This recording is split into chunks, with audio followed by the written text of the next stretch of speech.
What's up, everybody, and welcome into an exciting episode for Goal Line Dynasty Football. That's right, we are Goal Line Dynasty Football now.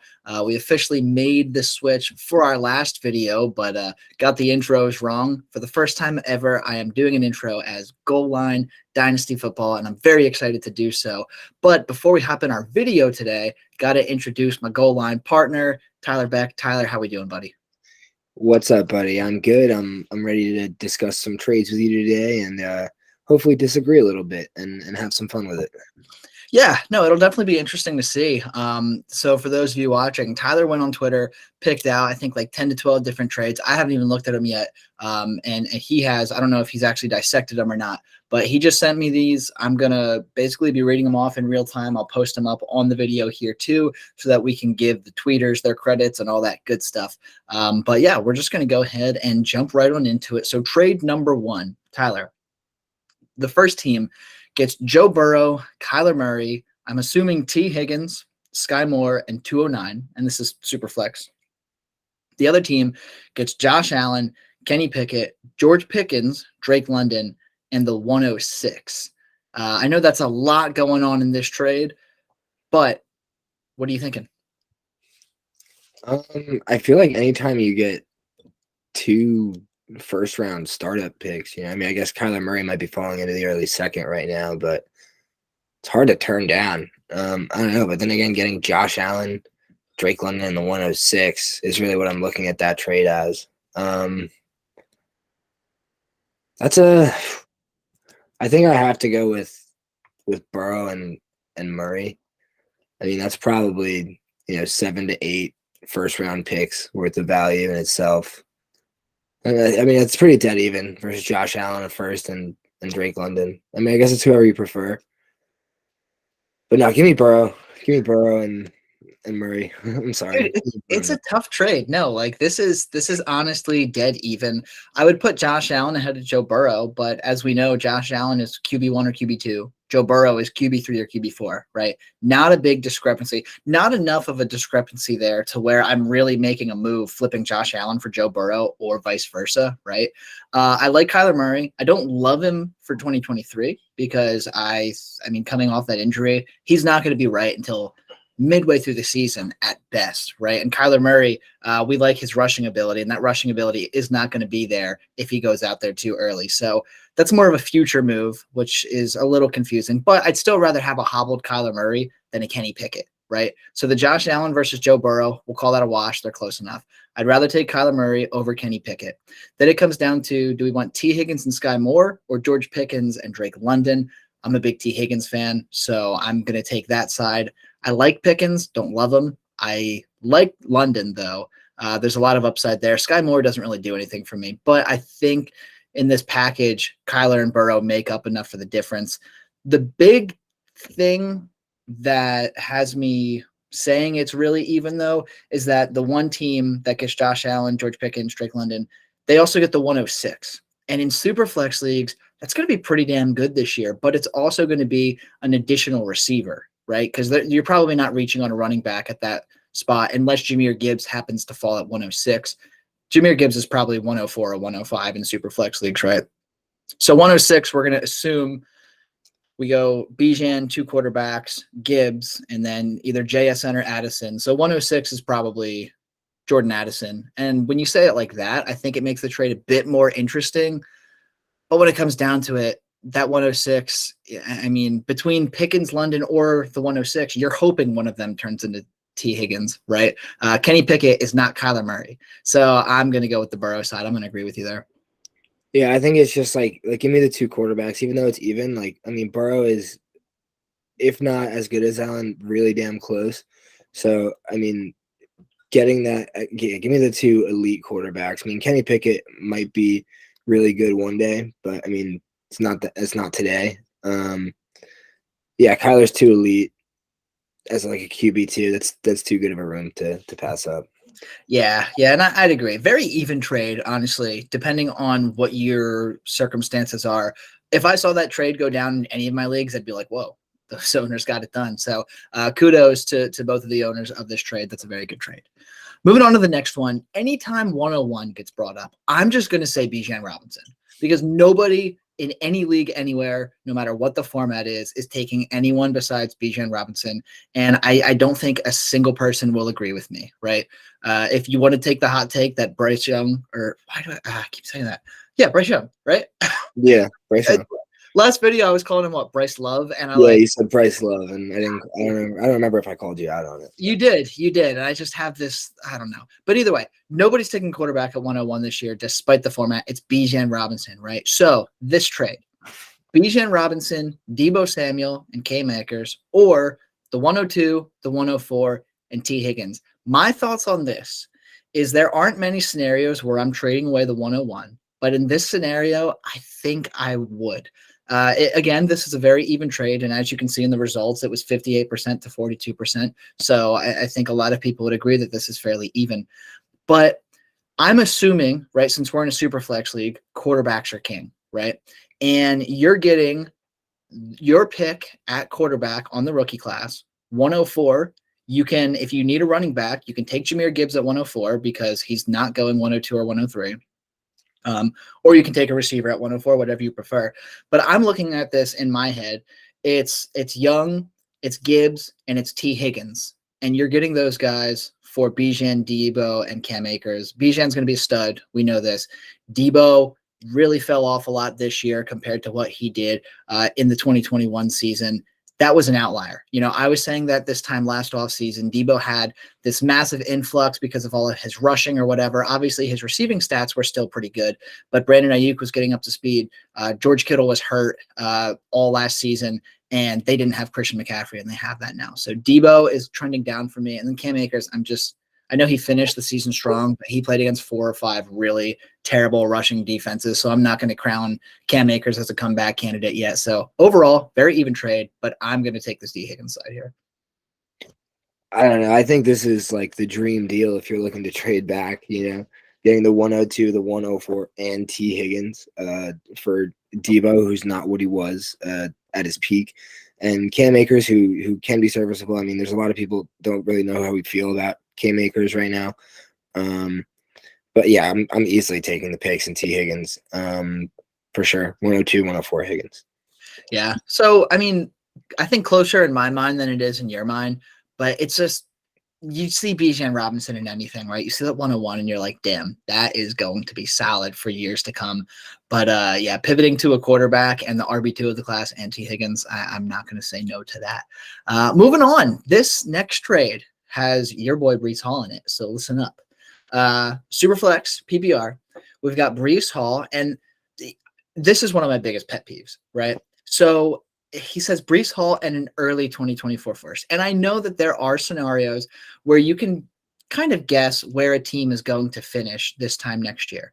But one of our league mates, Eric Villar, right? Hey, buddy, if you're watching this, he won our league in 2021. And then he turned around. Everybody thought like, oh, yeah, you don't want his picks. They're going to be super late, whatever. He had a dream team, flipped everything, basically tanked in 2022. And now he's got a stacked draft for the upcoming season. He acquired Justin Jefferson. He acquired Kyle Pitts, like flipped his team. He got his championship. And then he took some L's this year, and then he's going to go be that young team to beat this time next year, right? You can project something's going to be an early 24 first. You could say it's going to be a late 24 first.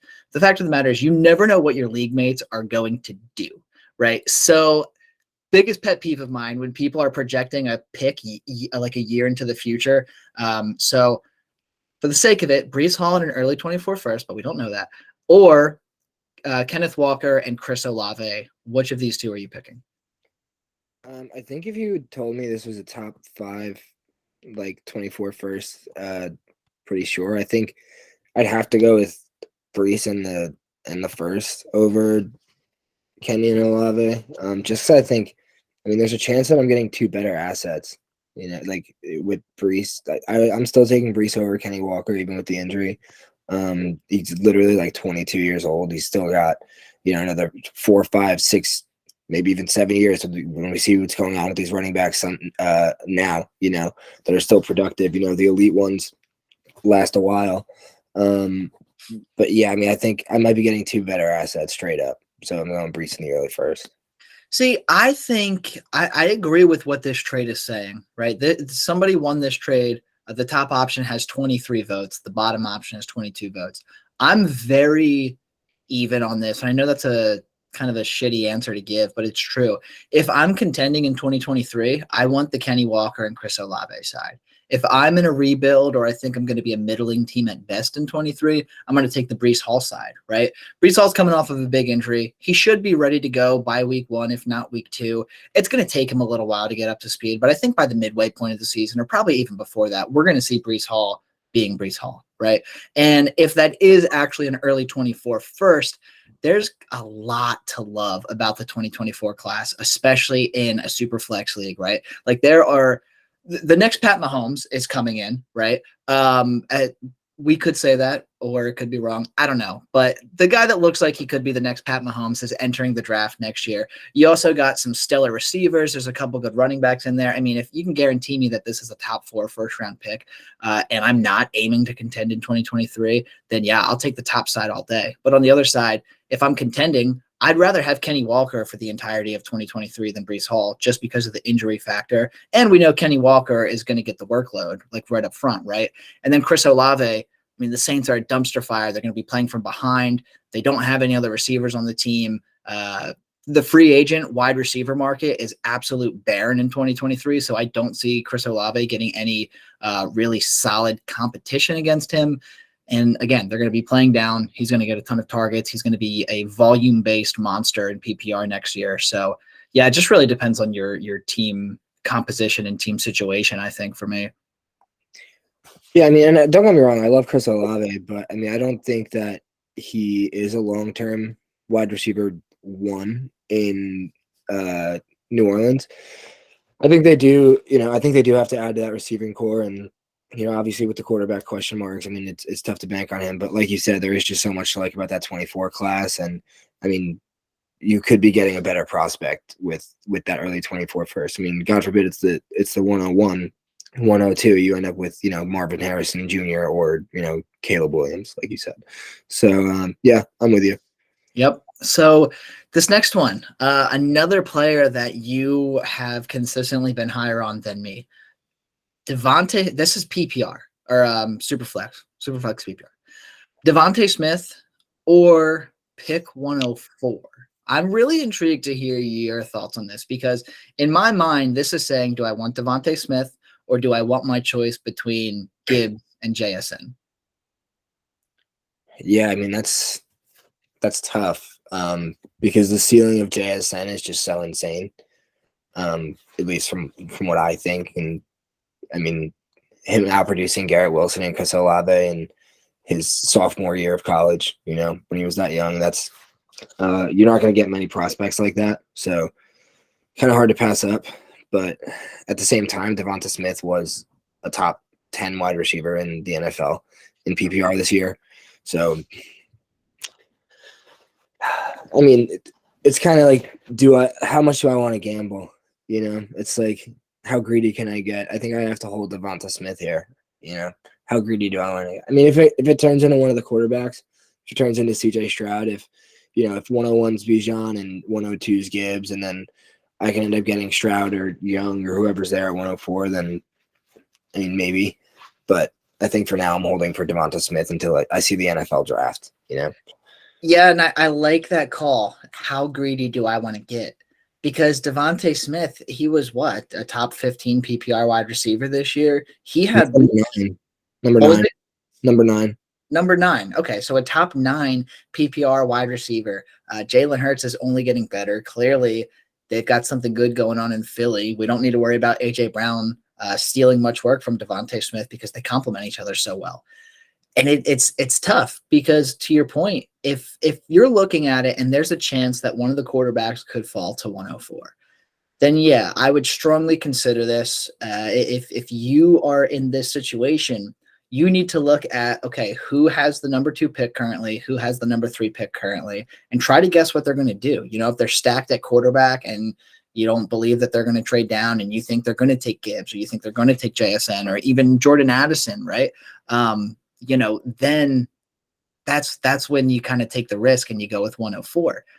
But on the same side, if you know that there's no shot this is going to be a quarterback, and obviously there's no shot this is going to be Bijan Robinson, yeah, JSN could be a top five dynasty receiver. Jordan Addison could turn into a top 5 dynasty wide receiver. I don't think Devonta Smith has the same ceiling as them, but you're not going to complain about his floor. I would argue that his floor is what? Like wide receiver 15, 16 at the worst. And we know what we can expect out of him. He was a Heisman winner. Like, there's a lot to like about Devonta Smith. So if I'm being risk averse, and I think I'm going to be, I'm going to hold on to Devonta Smith. Yeah, I mean, you look at the entire pretty much season for him. I mean, everyone was worried about AJ Brown coming in. It affected him in pretty much 1, 2, 3, 4, 5 games total. There were only 5 games he had less than 8 targets, which is wild. To be competing with AJ Brown to get that kind of target share, and with a quarterback who's going to keep improving and an offense that we think is getting better. Yeah, I mean, I think it's hard to let go of Devonta Smith right now. Well, and it's kind of funny that I'm just realizing as I say this out loud, Devonta Smith, people were taking him in PPR leagues. It was about the 105, or I keep saying PPR when I mean to say Superflex. But he was going around the 105 or 106. So this is one of those rare scenarios where his value since he was drafted in rookie drafts has stayed. I mean, it's definitely gotten a little bit better, right? But where you drafted him, you got exactly what you needed out of him. And as good of a prospect as JSN is, as good of a prospect as Jordan Addison is, prospects bust all the time. All the time. Like, I'm not going to say, I can't compare either Addison or JSN to a guy like N'Keal Harry, but go back to the 2019 draft. People were taking N'Keal Harry 103, 104, 105. He was like the top wide receiver in drafts. And he wasn't as widely regarded as JSN and Jordan Addison, but busts happen. These rookies bust all the time. Doesn't matter if you take him at 104, doesn't matter if you take him at 109. There's always a risk associated. Where with Devonta, significantly less risk than no matter who you're getting at this 104. So I'm taking Smith. It sounds like you are too. I'll move on to the next one. But I really like how you pointed it out. Just how greedy do I want to get here? Yeah, I mean, he, like you said, he was like competing. People didn't know if they should take Jamar Chase or Devonta Smith because Jamar Chase didn't play, that last year in college. So that's how like good of a receiver Devonta Smith was and how good of a prospect. So I'm okay with holding him here for sure for the price of 1 first, especially when in season, I could probably get more than that. I think so too. Moving on. So next trade, pretty good one. Superflex PPR, the 108 and the 24 first. Thank you for not assuming it's going to be early, mid, or late. Or Josh Jacobs and the 312. So I'm going to say this. The 312 does nothing for me, right? Like the 312, I don't care what format it is. That is a late round flyer, as they call it. That is your shot in the dark guy that you were really hype on and you thought he was going to be like a 2nd round pick in the NFL, but fell to like round 6. That's the guy you're taking at 312 because you think the talent's there that someone else didn't see, right? I'm not betting on myself to find the diamond in the rough with pick 36 overall in my draft. So in my mind, this is 108 and a 24 first for Josh Jacobs. I hate saying this because I'm a really big Josh Jacobs guy. I'm going to take the 1st round picks, right? And if I'm one running back away from being like the top dog in my league, then yeah, I'm considering Jacobs. But even still, I think this is an overpay for Josh Jacobs. I know he's coming off of a big season, but he's going to be a free agent. We don't know what his situation is going to look like. Obviously, the talent is definitely there, but this was Josh Jacobs' biggest season to date, not putting down his other seasons, but his other seasons would definitely not warrant trading away the 108 and a future first for, right? So I'm not betting completely on this one. If this was maybe the 111 or 112 in a future first, maybe I'd like that a bit more, but there's still going to be decent talent there at 108, especially in a super flex. I really don't think this one's particularly close, so I'm going with picks. Yeah, I think anytime you can get 2 firsts for, a middling not a middling running back, but a middle-aged running back, I mean, you might as well go ahead and do it. I mean, you can draft a replacement at 108 definitely this year. I mean, you can get a top 3 either receiver, top 3 running back, or a top 3 quarterback at 108. So that's like a no-brainer. And plus the potential of what that 24 first could turn into, I'm taking that all day. Yeah. So kind of, I mean, again, as much as I love Josh Jacobs, it's kind of hard to advocate for that. I mean, Josh Jacobs, he turns 25 in February. That's not the end of the world. You know, we see Christian McCaffrey, we see Austin Eckler, we see Nick Chubb, we see Derrick Henry at age 28, and we know that these guys can still go. You know, they're these elite talents. I don't know if I would put Josh Jacobs in that elite talent tier necessarily, but there's a lot to like for fantasy. But I think trading away 2 first-round picks for him is just overpaying. There's some leagues you can't get 2 first-round picks for freaking like for the RB2, the RB3 in Dynasty. So it's like, how can you not give up Josh Jacobs for that? I mean, that's kind of why we were advocating for him last year. It's like, dude, he's not only going to produce for you, but you're going to be able to sell him. Like, that's the thing. I mean, you and I were shouting from the top of the mountains that he's a screaming buy, but that was a year ago, right? Like in redraft, I know this is Dynasty, but for example, in redraft in August, he was going like the RB 18, and his Dynasty value was even worse. I think at one point last season, he was the RB 24 or RB 25 in the consensus on Fantasy Pros for Dynasty, and you and I were just like, "What the fuck is this? Like that's stupid. There's no reason that should happen." The market has overcorrected itself on Josh Jacobs, if that's considered a fair trade. But I digress. I'll move on. Next trade. So we have, this is a 1 QB. I think this is our first 1 QB trade of the night. And it is 0.5 PPR, Garrett Wilson and Cam Akers, or Tyreek Hill, Leonard Fournette, and the 310. Again, 310, that means absolutely nothing for me. So Garrett Wilson and Cam Akers, or Tyreek Hill and Leonard Fournette. This one's, I guess this one might depend on your roster construction. But I think if you're a team that only has Tyreek Hill and Leonard Fournette, and you can get Garrett Wilson out of that, I think you're pretty ecstatic. I mean, he's a top 10 Dynasty wide receiver right now based on keep trade cut. Hard to turn that down for Tyreek. I mean, granted, Tyreek is going to bring you 1 million points. It's like, how can you turn down that elite, 23-year-old wide receiver who I think is as talented as the guys that we love, as T. Higgins, as Jalen Waddle, as all those guys. So I think I'm going to go Garrett Wilson as much as I don't want to give up Rican on a team that probably just finished,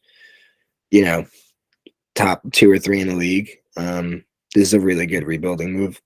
And by process, I think I have to go Garrett Wilson. Yeah, and I think you're going to be surprised to hear me say that I agree with you. I'm for once, I'm not taking the old guys in a trade as I usually do. I'm going Garrett Wilson and Cam Akers all the way here. And the reason why, Tyreek Hill, he's probably in my top 10 wide receivers for Dynasty, right? How could he not be? I know he's obviously getting quote unquote up there in age, but he's only 28 or 29. Shows no signs of showing down. Had a phenomenal year despite losing out on playing with Pat Mahomes this year. So we don't need to worry about Tyreek's production. The issue is that Garrett Wilson in my rankings is like 3 spots behind Tyreek. And Garrett Wilson has shown he's supremely talented. At one point last year, Garrett Wilson was my rookie wide receiver 1. And he played phenomenal this year. Then you look at Cam Akers versus Leonard Fournette. Leonard Fournette is getting paid way too much on a team that's not going to have Tom Brady next year. Leonard Fournette's going to lose his job. He's going to hit free agency. They're going to buy him out. They're going to cut him, whatever. And he's going to go and he's just going to be a plotter for some team out there. He could potentially turn into Jamal Williams type, where he's getting 30 yards a game, but scoring 2 touchdowns because they give him the ball at the 1-yard line because he's a bowling ball. But I'm not going to bank on that. I have Cam Akers, despite not being a Cam Akers fan. I have Cam Akers like 10 to 12 spots above Fournette in my dynasty rankings. So yeah, if I can upgrade at my running back by 12 spots while trading down in my receiver spots by like 2 or 3, I'm going to take that any day of the week. Garrett Wilson is 1 quarterback away from probably being in the top 5 dynasty wide receiver argument. That's how good of a rookie season he had. So I agree with you. I'm going to take Garrett Wilson and Cam Akers here over Tyreek and Fournette. Yeah, and I mean, there's a chance that Fournette even just like retires too, right? I mean, if he's not going to follow Brady, that was the plan, right? So he could literally just not be an asset anymore. 100%. So this next trade is actually very intriguing to me. Very, very intriguing. So a few trades ago, we had one where it was the 101 and Debo and Cam Akers for what was it, the 102, 104, and T. Higgins. That was very close, but we both traded away the 101 there. I'm interested to see what your thoughts are on this. Would you rather have the 101, aka Bijan Robinson, or would you have the number 4 pick, the number 8 pick, and the number 11? So 4, 8, and 11, or Bijan Robinson. If this 111 could be swapped for like a 24 first, I'm probably a lot more excited about it. But I mean, if I'm looking to shop the 101, I don't know if I'm going to get many better deals than this. You know, I mean, there's probably only 1 to maybe 2 people who own this many picks in this 2023 draft as this guy who's got the 104, 108, and 111. So I mean, the leverage is there. Although, I mean, I probably don't want to break down the 10. I mean, it depends on my roster construction. Like, I don't really want to break down the 101 into 3 pieces in most spots where I could look to add just an elite asset. But if I really do need the picks, then yeah, I'm okay with doing this. It's close. I'm leaning Bijan Robinson, and I'm putting myself in these shoes because I own the 101 in our league. Granted, our league's 1 QB. This trade is for Superflex. And in Superflex, these picks do seem a bit more enticing. I can tell you right now, if somebody offered me this trade in our 1 QB, it would be a snap reject for me. I would not entertain this offer.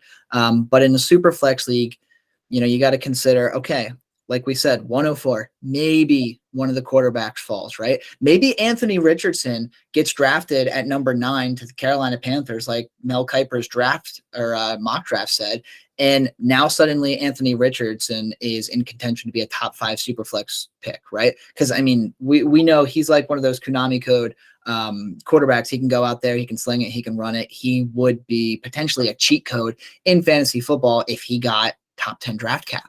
Right. So if you're looking at it that way, 104 could become a quarterback, right? 108, if that happens and the dominoes fall, right? 105, 106, and 107, that's JSN, Addison, and Gibbs in no particular order. 108, you're looking at Quentin Johnston. You're looking at Michael Mayer. You're looking at Will Levis, right? Because he's going to have early draft capital. So he's going to be probably an 8 to 12 pick in these super flex leagues. So there's a lot of versatility that you get with this. And as I talk about it more out loud, I start leaning this way.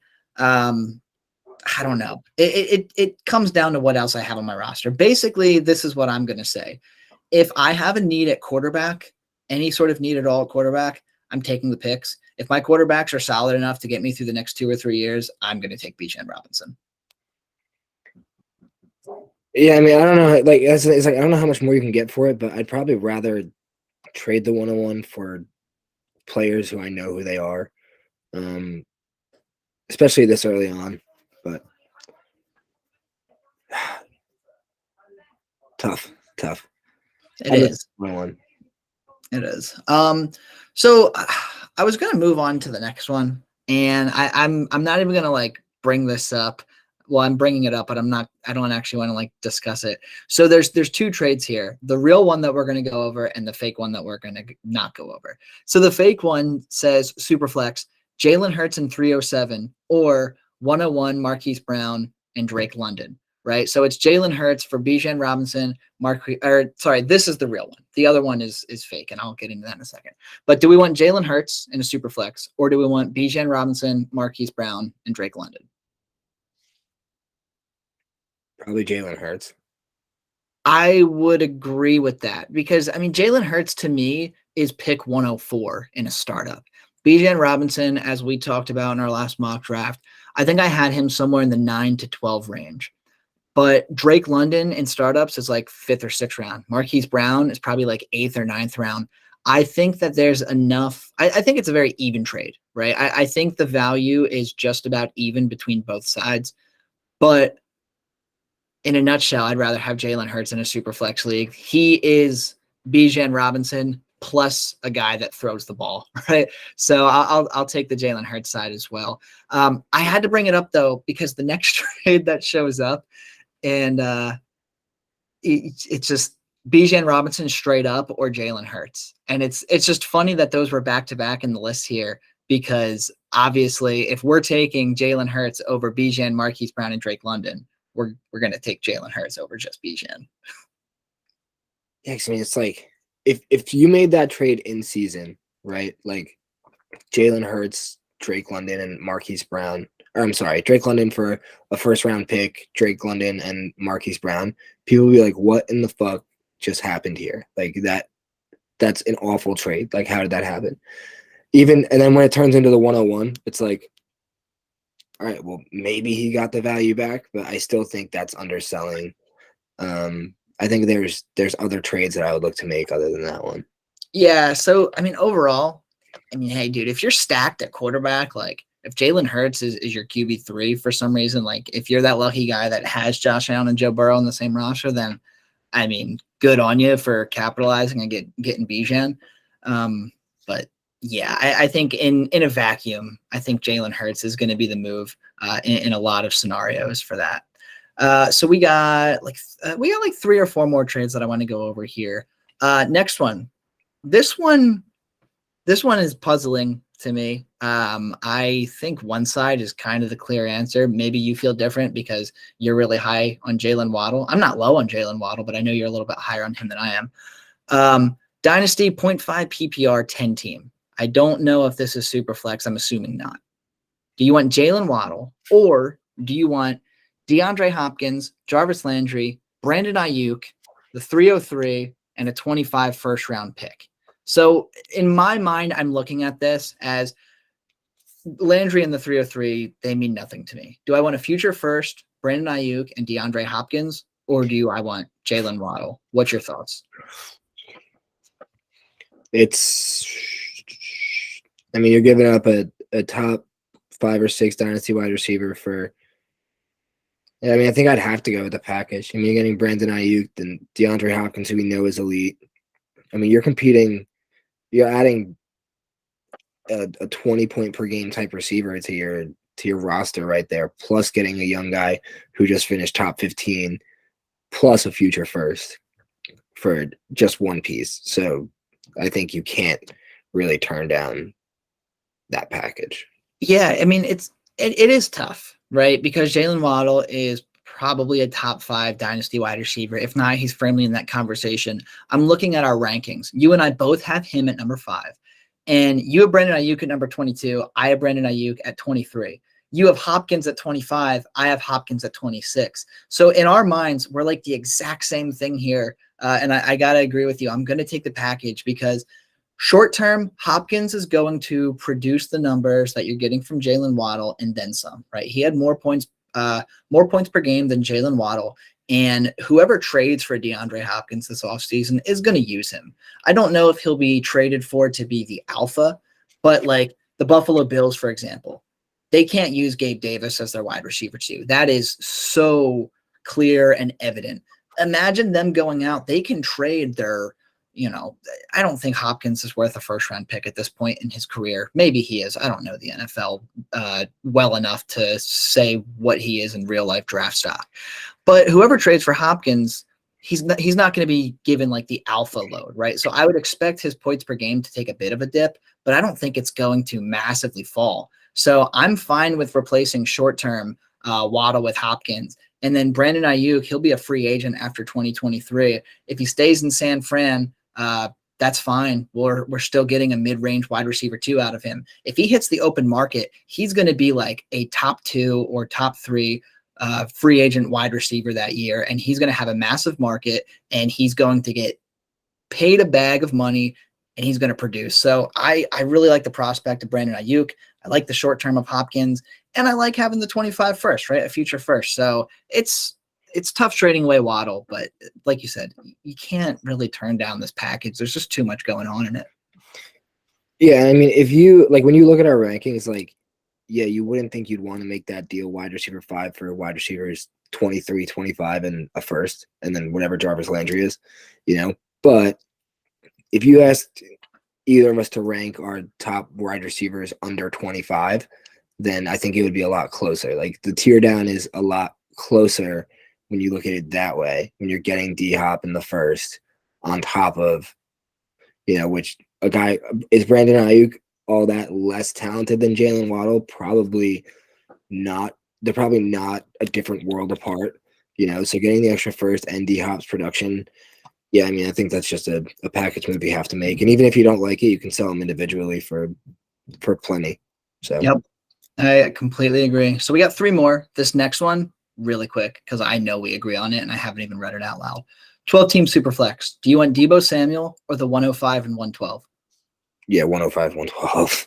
Yeah, I don't even think we need to discuss that. I think everything we've said up to this point would explain why we prefer. I would even take the 105 over Deebo straight up. I was going to say, just give me the 105. I would consider the 112. Yeah, dude, like the 105 for Deebo, that's generous enough. The throwing in the 112, you got yourself a deal, buddy. So if you're the Deebo side and you're watching this video, so sorry for your loss. 2 more trades, and the next 2 are significantly better to talk about than that one. This is a massive one. This is really, really big. Justin Jefferson or Bijan Robinson and 224 firsts. Package. You think so? I think that's yeah. I mean, I don't know if I would want to pay 101 and 224 first for Justin Jefferson. I mean, as great as Justin Jefferson is, it's like if you're in a 1 QB league, the top 3 picks are going to be in a startup: Justin Jefferson, Jamar Chase, and Bijan Robinson. So it's like, do I want to give up 2 first to move up? I don't know. I don't think I want to do that. I'm taking the package. I agree. I completely agree. Getting rid of Justin Jefferson is tough. Trading for Justin Jefferson is even tougher, right? Like this is the kind of deal you need to do. Like you need to overpay in order to get Justin Jefferson. There is no world where anyone is making a fair trade for Justin Jefferson. If you're trading for Justin Jefferson, you are knowingly ripping yourself off in terms of value because Jefferson is arguably the 101 in 1 QB and is probably the 104 or 105 in Superflex startups. Like he's amazing.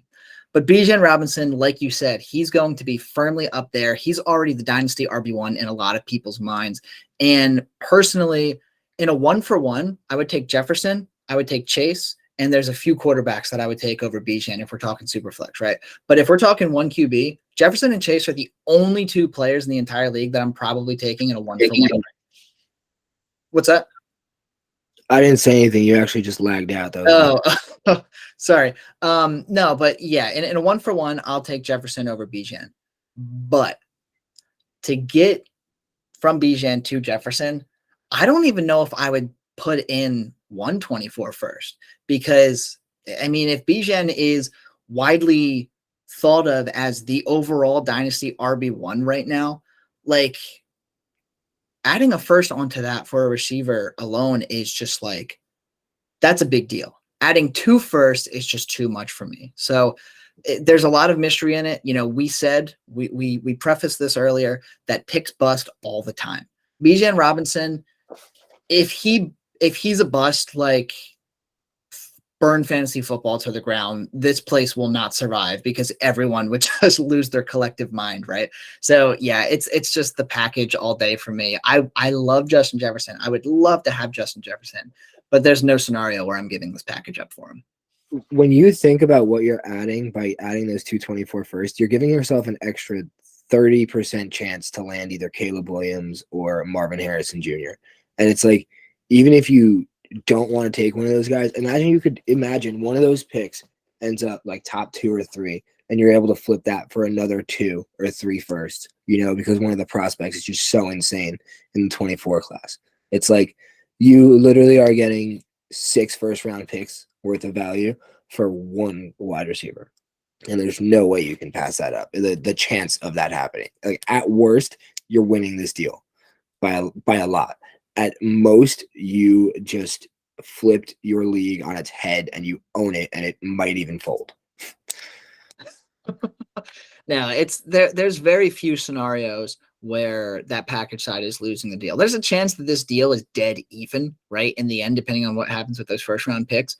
But there's a lot more scenarios where the package side comes out on top in value this time next year. So I definitely like you pointing that out. And our last trade here of the night, it's a big one. I personally think it's one-sided, despite there being a really good name. I think we're going to agree on this just because how do you not? So the one side is Josh Allen, right? I'll preface this by saying it's super flex. It's Josh Allen. Josh Allen is the 101 in nearly every startup you'll do, right? Maybe Pat Mahomes is taken at 101 now. Maybe Joe Burrow is because he's been on a tear, right? But Josh Allen is obviously the favorite to be 101 in most startups. Do you want Josh Allen or do you want, and get ready, this is a mouthful. Do you want Josh Allen or do you want Aaron Rodgers, Tom Brady, Devontae Adams, Tony Pollard, Amon-Ra St. Brown, Breece Hall, and pick 112 to boot? So 7 assets or Josh Allen. All right. For starters, I don't like that I've had to answer first on every single one of these trades so far today, but I'm just gonna take off the trend. Let's break it down a little bit, right? So Tom Brady and Aaron Rodgers, like, you're getting 1, maybe 2 years of production out of the quarterback spot out of them. So I'm kind of looking at them as like throw-ins here. I'm looking at it as Devontae, Tony Pollard, by the way, Amon-Ra St. Brown, and Breece Hall in the 112. That's a lot. But, I mean, Josh Allen is so hard. I don't know. To me, that's 4 first-round picks of value. So I could see giving him up if you had a loaded quarterback room and just wanted to totally fill out your roster. But in a lot of cases, I don't really want to do this. If I have any type of roster at all, I don't really want to do this. As much as I love Amon-Ra St. Brown and Breece Hall, and you know me, and Tony Pollard, I think I'm still sticking with Josh Allen. See, and I thought you would have agreed with me because I'm going with the package. You're a bigger Breece fan than I am. You're a bigger Amon-Ra fan than I am. You're a big Pollard fan than I am. Also, for whoever it was that pointed out that I'm saying names wrong, fuck off. Look, I understand it. I get it. My last name's Ostrowski. Do you know how many times that name has been pronounced wrong in my life? All of fucking middle school and even high school, everyone would just call me Ostrich, right? Get over it. It's fine. Tony Pollard's not going to jump out of the wall and scream at me for calling him by the wrong last name. Shut up. Anyway, yeah, I'm going to take the package side. And I understand what you're saying with Rodgers and Brady potentially being considered as throw-ins, right? And that's fine. But like you said, you're probably good. I mean, Brady's not going to retire, right? He wants us to believe he's considering it. He's not. There's no shot he retires after his whole divorce family thing went public, all because he wanted to play 1 more year of football. Like, no shot, right? He's going to stick around. He's going to leave Tampa Bay. Aaron Rodgers is going to stick around. He's probably going to be leaving Green Bay. He could reunite with Devontae Adams, right? Like, the Raiders need a quarterback. The Packers are only going to send him to the AFC. There's really only 2 real scenarios for Aaron Rodgers if he's not on the Packers, and it's the Raiders or the Jets. And if he goes to the Raiders and he reunites with Devontae Adams, we're seeing at least another 3 years from Rodgers because he's going to be fine with continuing his career with Devontae Adams. Either way, let's assume we only get 1 more year out of Brady and we get 2 years out of Rodgers. Who cares? You got your QB1, you got your QB2, even if they're both in that like 9 to 14 range in points each week. Who cares? That's perfectly fine. Your quarterbacks are set for the next 2 years. Don't got to worry about it. Devontae Adams, right? It's a risk, right? But chances are the Raiders aren't going to get much worse than what they had in Derek Carr in 2022. They'll figure it out, right? They'll figure something out. And either way, Devontae Adams is going to be quarterback proof because he's a beast. Granted, you probably only have another 1 or 2 years out of him. So in my mind, these first 3, it's like, all right, I'm selling out for a championship. I'm selling Josh Allen so I get my immediate shot at the championship. But then you keep reading. Pollard, right? 24 years old, I think he is. Amon-Ra St. Brown, also 23 or 24 years old. Breece Hall, what's he, 22? The 112 that I'm going to take, yeah, he could bust, but who cares? He's going to be a 21-year-old asset with a likely first or second round draft capital in real life. Put these four on top of that. Yes, my quarterbacks are getting downgraded. I'll figure that out in 3 years after Rodgers and Brady are gone, right? So I'm fine with that. There is so much value in this package. You think currently that we're talking before Bijan is entering the league, but you think Breece Hall is the dynasty RB1 right now, right? You think Amon-Ra is in that same tier as AJ Brown and CD Lamb.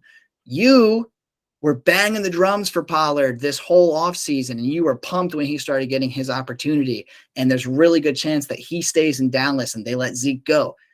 There's so much going on in this package. I love Josh Allen, but there's no shot that I can turn down this package. In any league that I have Josh Allen, Superflex, I don't care what my scenarios are. I don't care what my team makeup is. This package alone makes you a championship contender immediately. I mean, for me, it's like you have to at least have one other quarterback on your roster. Like if you have like Trevor Lawrence and Josh Allen, it's like, dude, do I want to break that up? Like, I don't know, there's going to come a point in time. I mean, I get it. Like, you're selling out for the championship now. There's going to be a point in time where Josh Allen's the only player on this list who is still active in the NFL. So, like, and he's still probably going to be crushing at that time. So it's tough to give up that stability. But, yeah, I mean, I understand where you see the value. I understand giving it up. But, yeah, I mean, for me, it's like Rodgers and Brady, like, you're just hoping one of them pans out, like, at a time. You know, it's like I'm hoping they're my QB2 if I'm making this deal. So, yeah, it's tough to give up, but I understand it. Yeah, and that's a fair way to look at it. You know, I would hope that you do have another quarterback on the roster outside of Josh Allen. But to that point, if Josh Allen is your only starting quarterback right now, like if you sold the farm to get Josh Allen and now your QB2 is like fucking Tyrod Taylor or something like that, I think this deal becomes even more enticing because now you actually have a legitimate quarterback to throw into that QB2 spot for the year or two, and then you can kind of figure it out along the way. There's a lot of angles that you can take this. I was going to say a lot of angles you could take this package from. That sounds whoa. Double check. But yeah, so you're saying Josh Allen, I'm saying the package. So I mean, hey buddy, let's set up a league. Let's get this done. It's a blockbuster trade. And by the way, when I say Breece Hall is the RB1, it's only because Bijan hasn't been drafted yet. Bijan will be the RB1 as soon as he's drafted, but Breece Hall will be the RB2 for me. So no, and that's fair. You know me. I just like putting you on the spot like that. But yeah, I was honestly surprised you didn't take the package there. But hey, stranger things have happened. It's hard to say no to the guy that's going 101 or 102 in every single startup this offseason and last offseason and the offseason before that, right? There's a lot of consistency from Josh Allen, but we'll see what happens. I'm really intrigued. If there's one trade that I want to monitor into the 2023 season, I want this one, right? So JWall _FF on Twitter. I'm going to be following you, and I just want to see what happens with this one. I hope you keep the package. I hope you do, because it looks like you're receiving Josh Allen. Tyler's advocating for you to take Josh Allen. So dude, whoever's sending this package is like, who else do you have? Like, what kind of a roster do you have that you can send this deal and like still even field a roster? You know? Well, that's the thing. It's like if you're trading away all of this for Josh Allen, what else do you have? Like, who else are you starting with Josh Allen? You know what I mean? Like, Josh Allen is fantastic. Don't get me wrong. You're going to need him to get you 50 or 60 points a week to make up some of the production that you're losing. So I really hope this is like the world's deepest roster if you're actually trading away this package, right? But whatever. That's going to do it for us here on Goal Line Dynasty today. Really appreciate you guys tuning in. If you have any trades that you want us to go over in our next trade show, hit us up. Let us know in the comments. Slide into our DMs on Twitter. Join our Discord. All that good stuff. More than happy to go over it. Something we haven't done in quite some time since we just rebooted the channel is team reviews, right? So if you join the Discord, you can submit your entire team give us your draft picks, your players, everything, and we will dissect your team from top to bottom, let you know what we think, maybe some potential moves to make, and just give you a grade. Fair warning, we are going to be super blunt and honest. So if you submit a low-key kind of trash roster, we're not going to be afraid to tell you. So if you don't have the stomach for that, don't do it. But we do encourage you because, hey, that's how we get better, right? You have other people look at your team, you get opinions, and hey, if you would disagree with our opinions, that's cool. You can tell us you don't know what you're talking about. I'm going to run my roster. That's cool too. But before we get going, Tyler, any closing remarks? No, I mean, it was a good one. I like going over trades with you. I'm glad we finally disagreed on one. Even though we kind of barely disagreed. It's like, whatever. I know. There was usually like, that's one of the reasons why I absolutely love doing these videos with you, is because you and I are so, I don't want to say completely opposite when it comes to our thoughts in Dynasty, but we view things very differently on a lot of things. So usually like we would disagree on at least half of the trades, right? But we disagreed on what, one or two, very minorly. So glad to see we're in the same, starting to be in the same headspace, but I want us to start disagreeing so we can start screaming at each other again. Well, I don't want to get loud with you, but I will. Yeah. Well, you know what, man, that's what sells these days, right? Shannon and Skip. So you take your pick. I'll be the bad guy. But thanks for joining in with us here on Goal Line Dynasty. And for myself, for Tyler, for Goal Line Dynasty, you thought I was going to miss that sign off. I didn't. We will see you next time.